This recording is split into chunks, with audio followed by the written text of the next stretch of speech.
বেহাল রাস্তা, দুর্ভোগে ধুমছি চাপাগুড়ি এলাকার মানুষ।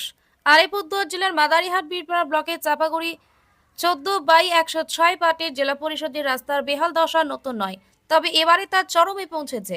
চাপাগুড়ি থেকে ধুমচি ফরেস্ট পর্যন্ত প্রায় 5 কিলোমিটার দীর্ঘ এই রাস্তা দিয়ে টোটো, মোটরবাইক কিংবা 4 চাকা গাড়ি চলাচল কার্যত অসম্ভব হয়ে পড়েছে। কাদা, গর্ত, ভাঙা রাস্তার কারণে প্রতিদিন দুর্ভোগে পড়েছেন স্থানীয় বাসিন্দারা।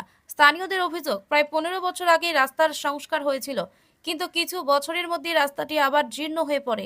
এরপর থেকে আর কোনো মেরামতের কাজ হয়নি, ফলে প্রতিদিনই জনজীবন বিপর্যস্ত হচ্ছে।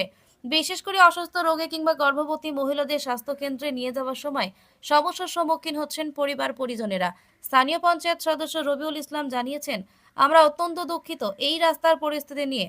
দীর্ঘদিন ধরেই আমরা সংশ্লিষ্ট কর্তৃপক্ষের নজর আনার চেষ্টা করছি। এখন শুধু অপেক্ষা কবে কাজ শুরু হবে। অন্যদিকে স্থানীয় বাসিন্দা আলতাফ হক বলেন, এই রাস্তা দিয়ে চলাচল করা কার্যত অসম্ভব। গাড়ি চলা তো দূরের কথা, পায়ে হেঁটে যেতে কষ্ট হয়। আমরা চাই দ্রুতই রাস্তাটি নির্মাণ করা হোক। বাসিন্দারা আশাবাদী, প্রশাসন শীঘ্রই ব্যবস্থা নেবে এবং রাস্তাটি নতুন করে নির্মাণ করা হবে। না হলে বর্ষায় দুর্ভোগ আরো বাড়বে বলে আশঙ্কা করছেন সকলে। শিশুবাড়ি মুজনাই রেলওয়ে গেট থেকে ধুমসি বিট যাওয়া প্রায় 3 কিলোমিটার রাস্তা। দীর্ঘ 15 বছর থেকে এই রাস্তার কোনো সংস্কার কাজ হচ্ছে না। এখানে প্রায় 3000-এর উপরে লোক বসবাস করে।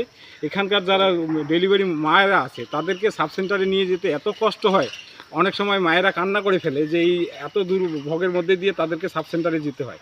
তো এই রাস্তাটা যাতে অতি শীঘ্রই নির্মাণ করা হয়, তার যাতে ঊর্ধ্বতন কর্তৃপক্ষ যাতে যথাযথ ব্যবস্থা নেয়, এটাই আমার আশ্বাস। এটাই আমার। এই জেলা পরিষদ থেকে গত 15 বছর আগে হয়েছিল এবং আমি শুনেছি ইদানিং ইঞ্জিনিয়ার সাহেব নাকি এসেছিল, কিন্তু আমাদের জানা নেই যে কবে এসেছিলেন কী ব্যাপার। কিন্তু এই রাস্তাটা এমন একটা মানে ভিত্তি, যে একটা ধুমসি ফরেস্ট বিট আছে এবং ওই এলাকা যে সাধারণ জনগণ আছে, আদিবাসী এলাকা, অধ্যুষিত এলাকার জনগণ আছে, তারা যে সাবসেন্টারে যখন মায়েরা আসে তাদের খুব কষ্ট হয়। তারা দীর্ঘদিন আমাদের কাছে এসে অভিযোগ জানাচ্ছে যাতে রাস্তাটা অতি সত্বর নির্মাণ করা হয়। আমি যথাযথ জায়গায় আমি বারবার বলেছিলাম, তোমার অঞ্চলে বলেছিলাম, বিডিও অফিসে বলেছিলাম, যারা জেলা পরিষদে যারা দায়িত্বে আছে তাদেরকে বলেছিলাম যাতে রাস্তাটা অতি শীঘ্র যাতে নির্মাণ করা হয়। আপনার নাম এবং পরিচয়? আমার নাম রবিউল ইসলাম, চাপাগুড়ি 14/105 পাটে পঞ্চায়েত। আমাদের রাস্তার তো বেহাল অবস্থা। আমার তো হাঁটাও মুশকিল হয়ে গেছে রাস্তা দিয়ে। বর্ষা পড়লে তো একেবারে পুকুরের মতন হয়ে যায় এক এক জায়গায়। আর একদিকে প্রতিনিয়ত এই ট্রাক্টর নিয়ে যাচ্ছে, জালু টুলু নিয়ে যাচ্ছে, এগুলো তো আরও সমস্যা করে দিচ্ছে। দিনের পর দিন রাস্তা অবনতি হতে যাচ্ছে। আমাদের একটা পেশেন্ট নিয়ে যাওয়ার সমস্যা হচ্ছে। আপনার নাম দাদা?